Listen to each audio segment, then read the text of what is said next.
रामगढ़ में भगवान शिव का एक बेहद ही खास और भव्य मंदिर था। दूर दूर से भक्तजन शिव जी के दर्शन के लिए यहाँ आते थे। ये मंदिर इतना चमत्कारी था कि यहाँ आने वाले हर भक्त की मुराद पूरी हो जाती थी और इसीलिए हर मौसम उस मंदिर का परिसर भक्तजनों से भरा पड़ा रहता था। लेकिन एक बार सावन के महीने में मंदिर में काफी भीड़ थी। हर हर महादेव की जयकारों की गूंज मंदिर के हर कोने में गूंज रही थी कि तभी अचानक आकाश में बिजली हुई और सोने की एक थाल हवा में उतरती हुई मंदिर के आंगन में आई और एक भविष्यवाणी हुई।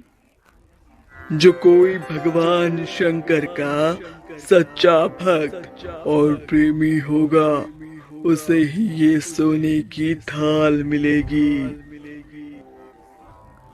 इस भविष्यवाणी को सुन मंदिर में मौजूद सभी लोग हैरान हो गए और उस दिव्य थाल को देखने के लिए इकट्ठा होने लगी।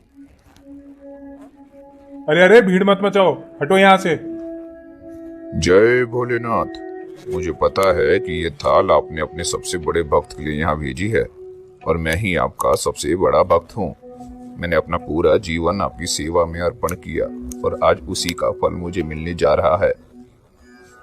देखिए, मैं प्रतिदिन महादेव का अभिषेक करता हूँ, उनका ध्यान करता हूँ। मैंने बिना महादेव की पूजा किए कभी अन्न ग्रहण नहीं किया। ऐसे में मैं ही भोलेनाथ का सबसे बड़ा भक्त हूँ, इसलिए यह थाल तो केवल मुझे ही मिलना चाहिए।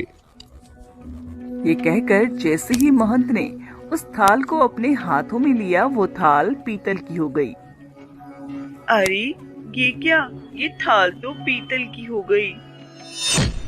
हाँ देखो तो जरा, कैसे ये सोने का थाल पीतल में बदल गया। मैंने तो सुना था कि मंदिर के महंत कई कई दिनों तक मंदिर में महादेव का ध्यान करते हैं। सब दिखावा है दीदी, किसने देखा है इन्हें ध्यान करते हुए। अगर वाकई ये महादेव के सच्चे भक्त होते तो ये थाल सोने का ना रहता। लोगों की ऐसी बात सुनकर महंत बड़े लज्जित हुए। उन्होंने शर्म से उस थाल को उसी स्थान पर रख दिया और वहां से अपने कक्ष में चले गए। महंत के जाते ही एक एक कर वहां मौजूद सभी पंडित खुद को आजमाने लगे और एक एक कर थाल को अपने हाथ में लेने लगे। लेकिन वो थाल किसी के भी हाथ में आकर सोने का न रहता। किसी के हाथ में वो थाल पीतल तो किसी के हाथ में तांबे का हो जाता। कमाल की बात है, इतनी पूजा पाठ के बाद भी हम में से कोई भी महादेव का सच्चा भक्त नहीं है। मुझे लगता है अब गांव वालों को इस थाल को उठाकर देख ही लेना चाहिए, आखिर पता तो चले कि महादेव का सच्चा भक्त है कौन। मंदिर के पंडित आपस में बात कर ही रहे होते हैं कि तभी उस नगर का राजा भी सोने की उस थाल को देखने के लिए मंदिर में आ जाता है। रुकिए, ये थाल महादेव ने सिर्फ मेरे लिए भेजी है। मैंने आज तक महादेव के मंदिर में बड़ी भारी दान दक्षिणा दी है। ऐसे में महादेव का आशीर्वाद ये मेरे लिए है, तो इसे अब मैं ही हाथ लगाऊंगा। इतना कहकर राजा आगे बढ़कर थाल उठाने लगा और जैसे ही राजा ने उस थाल को उठाया तो वो थाल तांबे का हो गया। ये कैसे संभव हो सकता है? मुझे लगा था कि मैं महादेव का सबसे बड़ा भक्त हूँ, लेकिन ये थाल तो तांबे में बदल गई। थाल के तांबे में बदलते ही राजा का सारा घमंड चकनाचूर हो गया और वो भी थाल को अपने स्थान पर रखकर एक तरफ जाकर खड़ा हो गया। राजा के बाद एक से बढ़कर एक दानी महात्मा और भक्त मंदिर में पधारे और हर किसी ने एक एक कर थाल उठाया। लेकिन पहले की तरह ही किसी के हाथ में थाल तांबे का तो किसी के हाथ में लोहे का हो जाता। हे भगवान, हम तो कितनी पूजा पाठ करते हैं पर हम भी महादेव के सच्चे भक्त नहीं। हाँ दीदी बताओ तो जरा, मैं तो 16 सोमवार का भी व्रत रखती हूँ, तभी भगवान खुश नहीं हुए मुझसे। हम तो छोड़ो, इस गांव में लगभग सभी लोगों ने इस थाल को हाथ लगा लिया है, लेकिन किसी एक के हाथ में भी ये थाल सोने का न रहा। उस थाल को उठाकर सभी को इस बात का एहसास हो जाता है कि उनमें से कोई भी महादेव का सच्चा भक्त नहीं है। उसी गांव में एक रमेश नाम का किसान भी रहता था, जो गरीबी में अपना गुजर बसर करता था। सावन का महीना है और मैं पूजा पाठ भी नहीं कर पाता हूँ। जल्दी से मंदिर हो आता हूँ, कहीं काम में देरी हो गई तो मालिक नाराज हो जाएंगे। रमेश जल्दी जल्दी मंदिर की ओर जाने लगा कि तभी उससे रास्ते में एक बूढ़ा भिखारी मिला। बेटा, कुछ पैसे दे दे बेटा, 2 दिन से कुछ नहीं खाया। बाबा पैसे तो नहीं है मेरे पास, लेकिन ये खाना मैं अपने लिए लाया था, ये तुम खा लो। बेटा, तुम अपने खाना मुझे दे रहे हो? आज के जमाने में कौन खुद का खाना दूसरों को देता है? बाबा, मैं दिन में नहीं तो रात को खा ही लूंगा, लेकिन आप 3 दिन से भूखे हैं, तो ये खाना आप ही खा लीजिएगा। भगवान भगवान तेरा भला करे बेटा।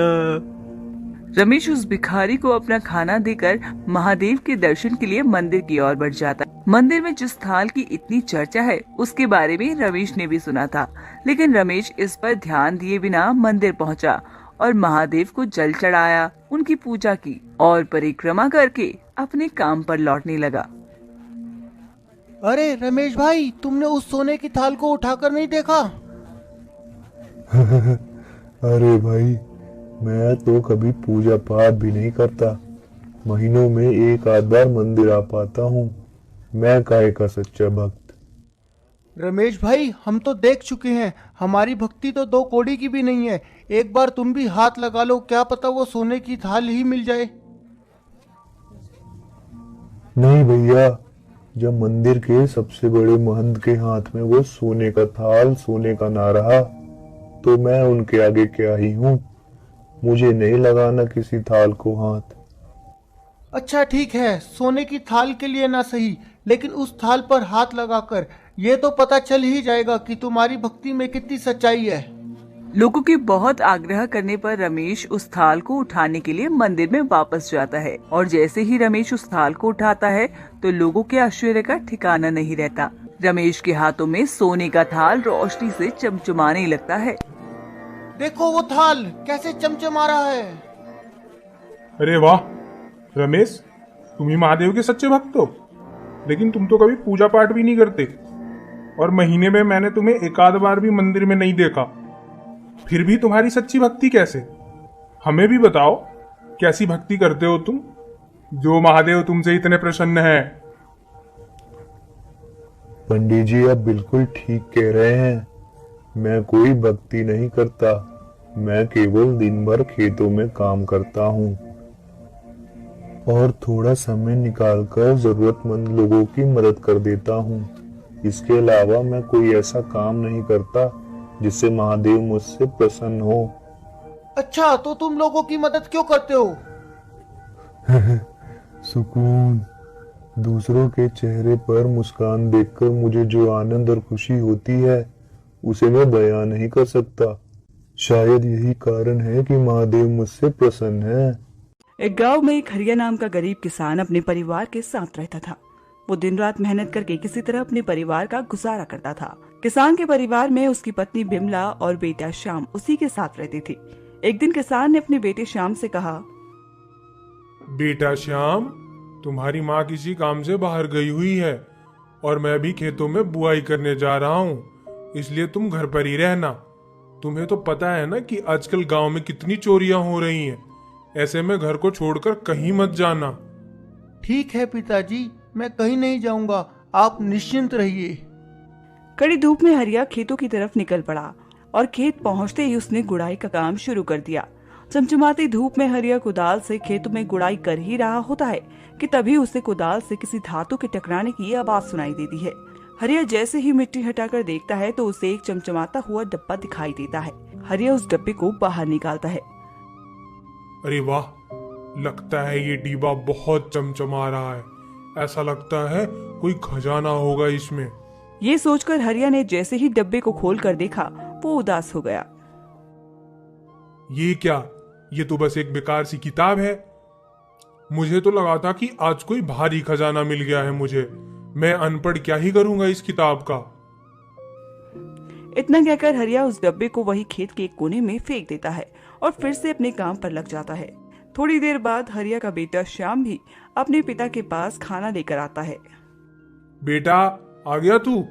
और माँ आ गई थी तेरी घर पर? हाँ पिताजी, माँ तो कब का आ गई थी। चलिए मुंह हाथ धोकर खाना खा लीजिए। हरिया मुंह हाथ धोता है और पेड़ के नीचे खाना खाने के लिए बैठ जाता है। अरे वाह, आज तो खाना देखने में बहुत ही अच्छा लग रहा है।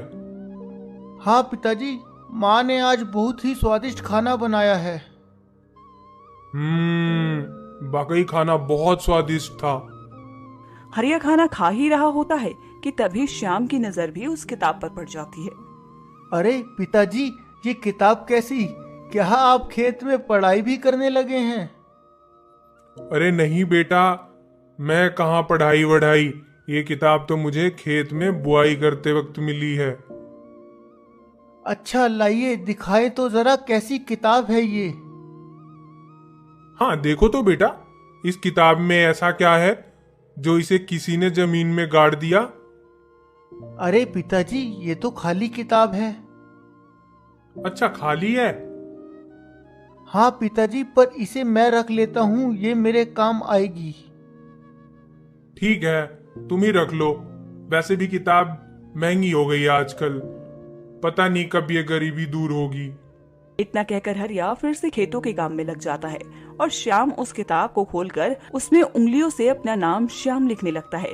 जैसे ही श्याम उस किताब पर उंगलियां फहराता है, वो किताब रोशनी से चमचमाने लगती है और श्याम को उसमें अपना भविष्य नजर आने लगता है। ये तो मैं हूँ, लेकिन मैं इतना बड़ा कैसे दिख रहा हूँ? लगता है ये कोई साधारण किताब नहीं, ये किताब भविष्य बताने वाली जादुई किताब है। मुझे इसके बारे में पिताजी को बताना चाहिए। पिताजी जल्दी आइए। अरे क्या हुआ बेटा? अरे जल्दी आइए पिताजी, आपको कुछ दिखाना है। हाँ हाँ आता हूँ। हरिया खेत का काम छोड़कर अपने बेटी श्याम के पास आता है। हाँ बोलो, क्या हुआ? अरे पिताजी ये देखिए। अरे ये क्या? ये तो तुम हो, और ये किताब, ये तो वही किताब है ना? हाँ पिताजी, ये वही किताब है, और ये कोई साधारण किताब नहीं है, बल्कि भविष्य बताने वाली किताब है। अरे वाह, लगता है अब हमारी गरीबी दूर हो जाएगी। पिताजी वो कैसे? वो सब मैं तुम्हें घर चलकर बताता हूँ। हरिया और श्याम दोनों ही खेत का काम खत्म करके उस जादुई किताब को घर लेकर जाते हैं और उस जादुई किताब के बारे में बिमला को भी बताते हैं। तो हमारी तो किस्मत ही खुल गई है। हाँ बिमला, अब हम गांव के लोगों का भविष्य बताकर खूब पैसे कमा सकते हैं। लेकिन पिताजी, इस किताब के बारे में अगर किसी को पता चला तो जरूर कोई ना कोई इसे चोरी करने की कोशिश जरूर करेगा। हाँ ये मैंने तो सोचा ही नहीं। हाँ, तो इस किताब को आप घर पर रखकर लोगों की पर्चियां बनाकर घर ले आओ और उन्हें अगले दिन एक पर्ची में ही उनका जवाब दे दो। हरिया को बिमला की तरकीब काफी अच्छी लगी और अगले दिन वो काम छोड़कर गांव में घूमने निकल गया और गांव के बाजार में जाकर जोर जोर से चिल्लाने लगा। गांव वालों, जिस किसी को भी अपना भविष्य जानना है वो अपने नाम की पर्ची बनाकर मुझे दे दें। मैं कल सबका भविष्य बताऊंगा और बदले में 10 रुपया लूंगा। हरिया की बात सुनकर सब लोग हरिया को अपनी अपनी नाम की पर्ची थमाने लगे और अगले दिन हरिया वादे के अनुसार लोगों के पर्ची पर अपना भविष्य बताकर उनसे 10-10 रुपए लेने लगा। हरिया अब लोगों का भविष्य देखकर उन्हें किसी अनहोनी होने से आगाह करने लगा था, जिसकी वजह से हरिया पर गांव वालों का विश्वास काफी बढ़ गया और सभी उसकी काफी तारीफ करने लगे। हरिया भैया, आप तो सबका भविष्य देखते हैं, होने वाली घटनाओं को पहले ही भाप लेते हैं। मेरा भी भविष्य देखिए ना। अरे क्यों नहीं लखन, एक काम करो, अपने नाम की पर्ची बनाकर तुम मुझे दे दो। मैं तुम्हें कल इसी समय पर तुम्हारी भविष्य बताऊंगा। लखन वैसा ही करता है, अपने नाम की पर्ची बनाकर हरिया को दे देता है और हरिया भी रोज की तरह घर जाकर जादुई किताब पर लखन का नाम लिखकर उसका भविष्य देखने लगता है। हरिया देखता है कि लखन को एक व्यापारी बहुत सारा धन देने वाला है।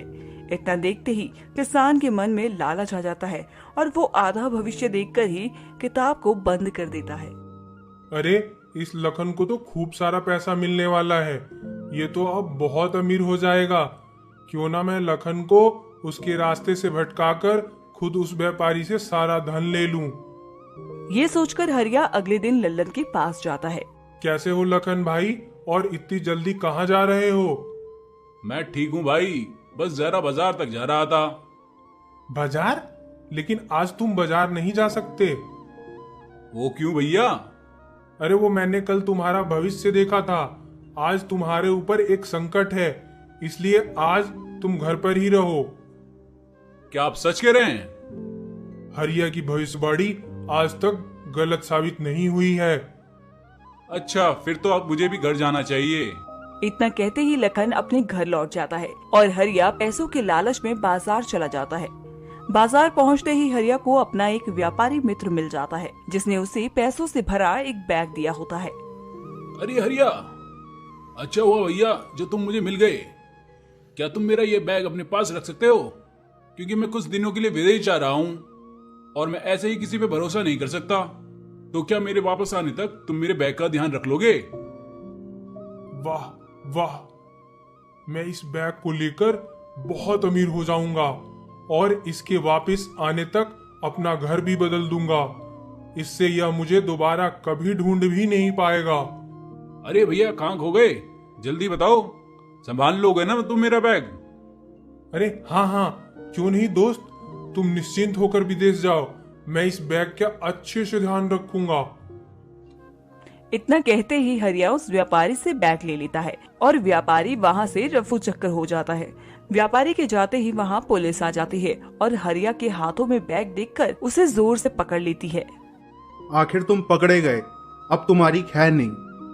इतना कहते ही पुलिस ने हरिया को खूब मारा और उसे बोलने तक का मौका नहीं दिया। पुलिस ने हरिया को चोरी के आरोप में जेल में डाल दिया। जेल में बैठकर अब हरिया को ये समझ आ गया था कि वो पैसों से भरा बैग चोरी का था और उसके व्यापारी मित्र ने उसे धोखा दिया था। हरिया को अब अपने किए पर बहुत पछतावा हो रहा था।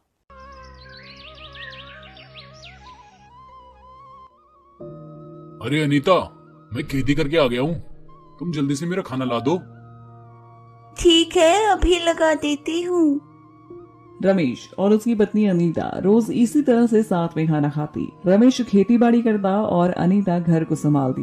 दोनों के दिन बस गुजर ही रहे थे। लेकिन एक रात रमेश के घर के बाहर एक गाय जोर जोर से चिल्ला रही थी, मानो भूख से तिलमिला रही हो। गाय की आवाज सुनकर अनीता की नींद खुल जाती है। अरे ये इतनी रात को गाय की आवाज कहाँ से आ रही है?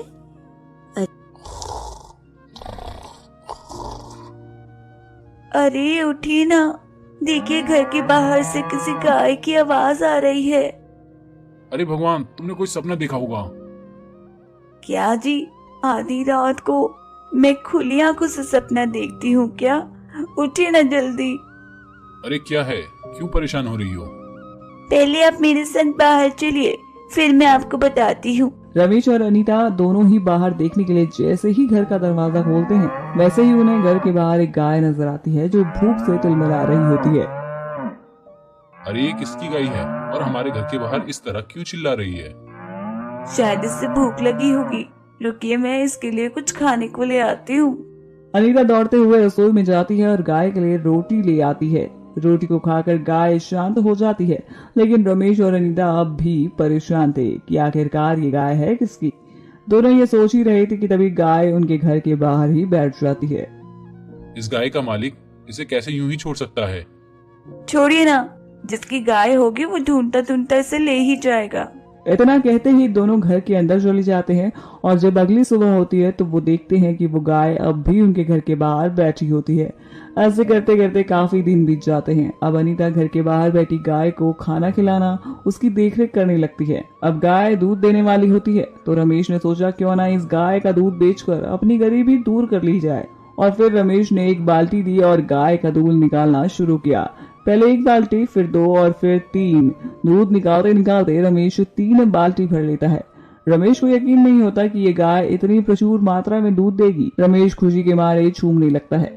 अरे अरे क्या बात है, बहुत खुश लग रहे हैं आप। अरे भाग्यवान, अब हमारा भाग्य बदलने वाला है। अच्छा, वो कैसे? कोई खजाना वजाना हाथ लगा है क्या आपके? खजाना? हाँ, ये देखो, खजाना तो हमारे घर के बाहर ही था, बस हमने पहचानने में देरी कर दी। रमेश और अनीता बहुत खुश होते हैं और उन्हें विश्वास हो जाता है कि अब उनका भाग्य बदलने वाला है। रमेश रोज गाय का दूध निकालता और उसमें से कुछ दूध अपने लिए रख लेता और कुछ बाजार में बेच आता। दूध से अच्छी खासी आमदनी भी होने लगी, लेकिन ऐसा करते करते रमेश के मन में एक दिन ज्यादा पैसा कमाने का लालच आ गया। रमेश लालच के चलते अब सारा का सारा दूध बाजार में बेचने की सोचता है। अनीता, आज सारा दूध बाजार के लिए रख देना, सारा दूध बिक जाएगा तो पैसे अच्छे आएगा। देखिए, सारा दूध बेचना बुद्धिमानी नहीं होगी, इसलिए कुछ दूध हम अपने लिए रख लेते हैं ना। मैंने कह दिया ना कि सारा दूध बाजार में बेचना है। रमेश ने अनीता की सलाह नहीं मानी और सारा दूध बाजार में बेचना शुरू कर दिया। धीरे धीरे रमेश और भी ज्यादा धनवान होता चला गया, लेकिन एक दिन अचानक गाय ने दूध देना बंद कर दिया। अरे आज ये गाय दूध क्यों नहीं दे रही? अनीता, ओ अनीता, जी क्या हुआ? देखो तो जरा, आज गाय पता नहीं क्यों दूध नहीं दे रही है। मैंने तो आपको पहले ही कहा था कि सारा दूध बेचना बुद्धिमानी नहीं होगी। हाँ, मैं कितना मूर्ख था, मैंने कभी ऐसा सोचा ही नहीं। रमेश को अपनी मूर्खता का एहसास होता है और वो अपनी पत्नी से मदद मांगता है। अनीता रमेश को सलाह देती है कि वो गाय को आराम करने दे और उसकी अच्छे से देखभाल करे। रमेश अब हर रोज गाय का खूब अच्छे से ध्यान रखता, उसके खाने से लेकर उसकी हर जरूरत का ख्याल रखता। कुछ दिन ऐसे ही निकल गए और फिर एक बार फिर से गाय ने दूध देना शुरू कर दिया, पर इस बार रमेश ने बुद्धिमानी दिखाते हुए कुछ दूध अपने लिए बचा लिया ताकि मुसीबत के समय में उसे परेशानी का सामना ना करना पड़े।